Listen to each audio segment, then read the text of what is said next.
Good afternoon, everyone. Chapter 2 of Warhorse. Through the long, hard winters and hazy summers that followed, Albert and I grew up together. A yearling colt and a young lad have more in common than awkward gawkishness. When he was not at school in the village or out at work with his father on the farm, he would lead me out over the fields and down to the flat, Vistley Marsh by the Torridge River.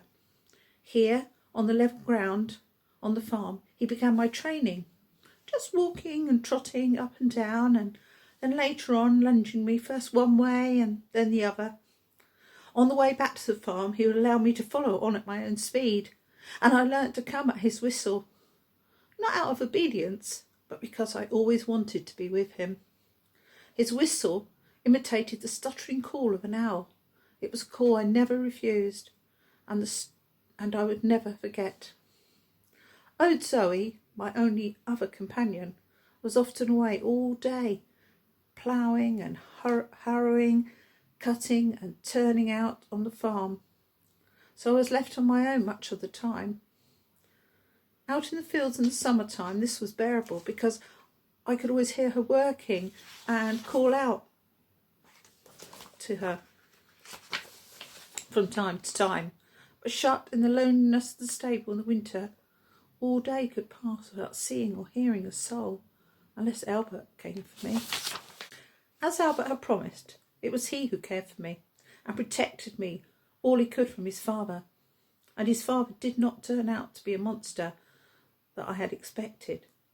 Most of the time he ignored me, and if he did look me over, it was always from a distance.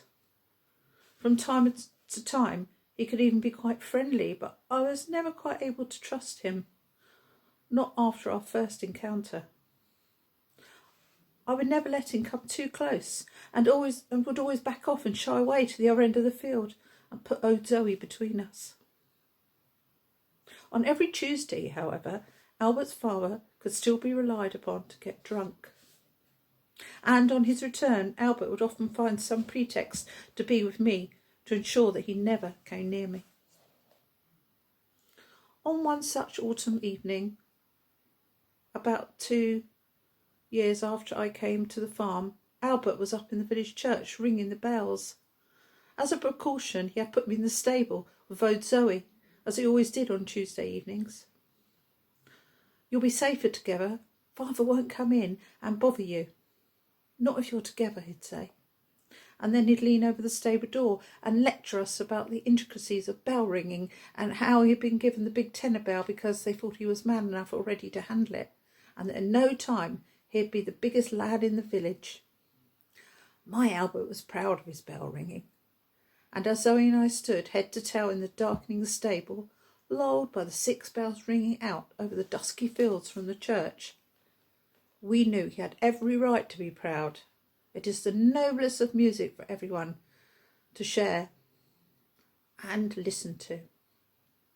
I must have been standing asleep, for I do not recall hearing him approach, but quite suddenly there was a dancing light of a lantern at the stable door, and the bolts were pulled back. I thought at first it might be Albert, but the bells were still ringing, and then I heard the voice that was unmistakably that of Albert's father on a Tuesday night after market. He hung the lantern up above the door and came towards me.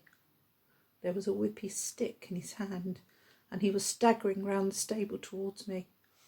"So, my proud little devil," he said, the threat in his voice quite undisguised, "I've a bet on that I can't have you pulling a plough inside a week. Farmer Easton and the others at the George think I can't handle you, but I'll show 'em. You've been molly-coddled enough, and the time has come." "I'm going to try some collars on you this evening, find one that fits, and then tomorrow we'll start ploughing. Now we can do it the nice way or the nasty way. Give me trouble and I'll whip you till you bleed." Old Zoe knew his mood well enough and whinnied her warning, backing off into the dark recesses of the stable. But she need not have warned me, for I sensed his intention. One look at the raised stick sent my heart thumping wildly with fear. Terrified, I knew I could not run, for there was nowhere to go. So I put my back to him and lashed out behind me. I felt my hooves strike home. I heard a cry of pain and turned to see him crawling out the stable door, dragging one leg stiffly behind him and muttering words of cruel vengeance. That next morning, both Albert and his father came out together to the stables. His father was walking with a pronounced limp. They were carrying a collar each, and I could see that Albert had been crying, for his pale cheeks were stained with tears. They stood together at the stable door. I noticed with infinite pride and pleasure that my Albert was already taller than his father. His face was drawn and lined with pain. If your mother hadn't begged me last night, Albert, I'd have shot that horse on the spot. He could have killed me. Now I'm warning you, if that animal is not ploughing straight as an hour inside a week, it'll be sold on, and that's a promise. It's up to you. You say you can deal with him, and I'll give you just one chance. You won't let me go near him. He's wild and vicious. Unless you make it your business to tame him and train him inside that week, he's going. Do you understand? That horse had to earn its keep like everyone else around here. I don't care how showy he is. That horse has got to learn how to work. And I promise you another thing, Albert. If I have to lose that bet, then he has to go. He dropped the collar on the ground and turned on his heel to go away. Father, said Albert with a resolution in his voice, I'll train Joey. I'll train him to plough all right, but you must promise never to raise a stick to him again. He can't be handled that way. I know him, Father. I know him as if he were my own brother. You train him, Albert. You handle him. I don't care how you do it. I don't want to know, said his father dismissively. I'll not go near the brute again. I'll shoot him first. But when Albert came to the stable, it was not to,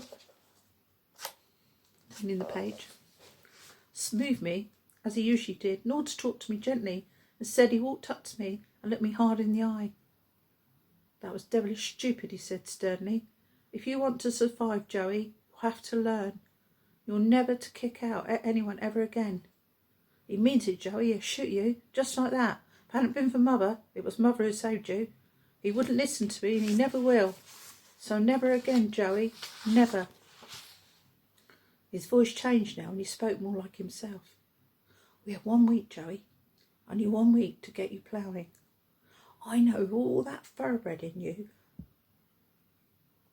Ploughing won't be easy. You might think it's a bit beneath you, but that's what we're going to have to do. Old Zoe and me, we're going to train you. It'll be hard work, even harder for you, because you're not quite the right shape for it. There's not enough of you yet. You won't much like me at the end of it, Joey, but Father means what he says. He's a man of his word, and once he's made his mind up, then that's that. He'll sell you on, even shoot you rather than lose that bet, and that's for sure. That same morning, with the mist still clinging to the fields and linked side by side to dear old Zoe in a collar that hung loose around my shoulders, I was led out onto a long close, and my training as a farm horse began. As we took the strain together for the first time, the collar rubbed at my skin, and my feet sank deep into the soft ground with the effort of it. Behind, Albert was shouting, almost continuously, flashing a whip at me whenever I hesitated and went offline, whenever he felt I was not going to give it my best. And he knew that. This was a different Albert, gone with the gentle words and the kindness of the past. His voice had a harshness and a sharpness to it that would brook no refusal on my part. Besides me, old Zoe leant into a collar and pulled silently, head down, digging in with her feet. For her sake, and for my own sake, and for Albert's too, I lent my weight into the collar and began to pull. I was about to learn, during that week, the rudiments of ploughing like a farm horse. Every muscle I had ached with the strain of it, but after a night's good rest stretched out in the stable, I was fresh again and ready for work the next morning. Each day as I progressed and we began to plough more as a team, Albert used the whip less and spoke more gently to me, until finally, at the end of the week, I was sure I had all but regained his affection. Then one afternoon, after we had finished the headland round Long Close, he unhitched the plough and put an arm around me. It's all right now. You've done it, my beauty. You've done it, he said. I didn't tell you because I don't want to put you off, but Father and Farmer Easton have been watching us from the house this afternoon. He scratched us both behind the ears and smoothed our noses. Father won his bet, and he told me at breakfast that if we finished the field today, he'd forget all about the incident and that you could stay on, Joey. So you've done it, my beauty. I'm so proud of you. I could kiss you.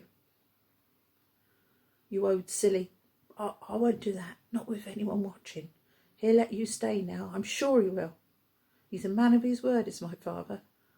You can be sure of that, as long as he's sober.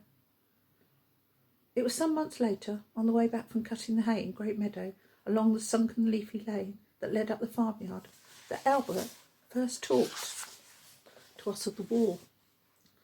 His whistling stopped in mid-tune. Mother said there's going to be a war, he said, sadly. I don't know what it's about. Something about some old duke that's been shot at somewhere. Can't think why that should matter to anyone. But she says we'll be in it all the same. But it won't affect us down here. We're going just the same. At 15, I'm too young to go anyway. Well, that's what they say. But I tell you, Joey, if there is a war, I want to go. I think I'd make a good soldier, don't you? I'd look fine in a uniform, wouldn't I? And I've always wanted to march to the beat of a band. Can you imagine that, Joey? Come to that, you'd make a good warhorse yourself, wouldn't you? If you ride as well as you pull, and I know you will, you'd make quite a pair. God help the Germans if they ever have to fight the two of us.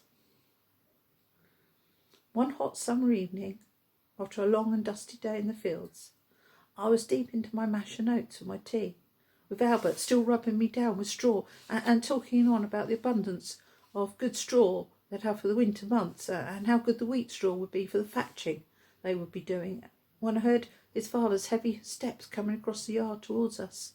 He was calling out as he came. "Mother!" he shouted. "Mother! Come out, mother!"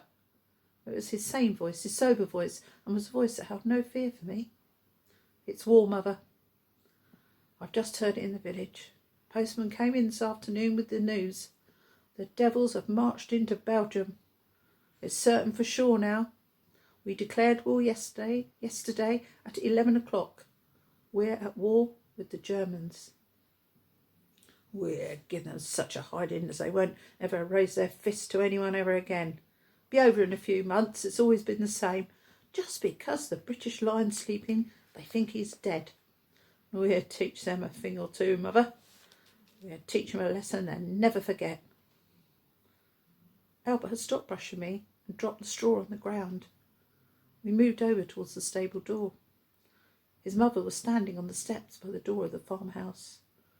She had her hand to her mouth. "Oh, dear God," she said softly. "Oh, dear God." End of chapter 2.